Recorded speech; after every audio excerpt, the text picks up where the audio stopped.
Basically അഭിഷേകിനെ നന്നായിട്ട് ഇഷ്ടപ്പെട്ടാണ്. Abhishek first ടൈമാണ് ഒരു ത്രൂ ഔട്ട് വേഷം ചെയ്യുന്നത്. അത് നന്നായിട്ട് ചെയ്തിട്ടുണ്ട് അഭിഷേക്. ഞങ്ങൾ അവൻ്റെ കൂടെ തന്നെ ഇരിപ്പുണ്ടായിരുന്നു.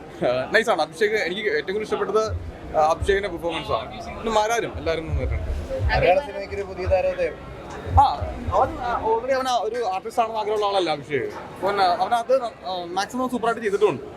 എങ്ങനെയുണ്ടായിരുന്നു എന്ന് നിങ്ങൾ പറയേണ്ടത്. ഇതെൻ്റെ ഫസ്റ്റ് മൂവിയാണ്, ഡെബ്യൂ മൂവിയാണ്. സോ നിങ്ങൾ കണ്ടിട്ട് നിങ്ങളാണ് അഭിപ്രായം പറയേണ്ടത് എങ്ങനെ ചെയ്തു എന്നുള്ളത്. It's worth watch. നിങ്ങളെല്ലാവരും പോയി ഒന്ന് കാണുക, മൂവി കാണുക, സപ്പോർട്ട് ചെയ്യുക, എന്നിട്ട് അഭിപ്രായങ്ങൾ പറയുക.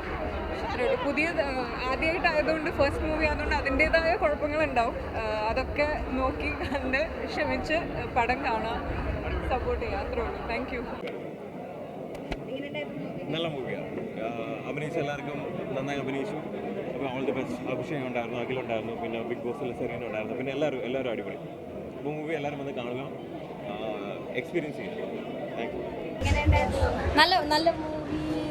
എവിടെ നല്ലതാ. എന്താ പറയുക, അഭിഷേകൊക്കെ നന്നായിട്ട് ചെയ്തിട്ടുണ്ട്.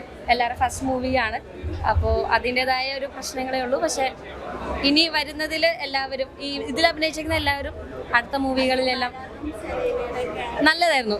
എനിക്ക് അവർ നേരത്തെ നമുക്ക് ആ ഒരു ബോണ്ടിങ് നന്നായിട്ട് ഫീൽ ചെയ്യുന്ന കാരണം എല്ലാവരും നമ്മുടെ ബിഗ് ബോസ് ഫാമിലി തന്നെയാണ്. അപ്പോൾ ആ ഒരു സന്തോഷമുണ്ട് എല്ലാവരും ഒരുമിച്ച് സ്ക്രീനിൽ കാണാൻ പറ്റും. വാച്ചബിൾ മൂവിയാണ്. ഒരു പെർഫോമൻസ്, അതായത് ഇതിന് ഈ സ്റ്റോറിക്ക് ഒരു ലിമിറ്റേഷൻ ഉണ്ട് കഥയ്ക്ക്. ആ ലിമിറ്റേഷൻ അകത്ത് നിന്നിട്ട് എന്താണോ പെർഫോം ചെയ്യാൻ പറ്റുന്നത് അത് ക്യാരക്ടേഴ്സ് എല്ലാവരും, നമ്മൾ അഭിഷേകാണെങ്കിലും അത് മാരാരാണെങ്കിലും ആ ഒരു ലിമിറ്റേഷനിൽ നിന്ന് ബെസ്റ്റ് എന്താണോ ചെയ്യാൻ പറ്റുന്നത് ചെയ്തിട്ടുണ്ട്. അങ്ങനെ ഒരു വാച്ചബിൾ മൂവിയാണ്.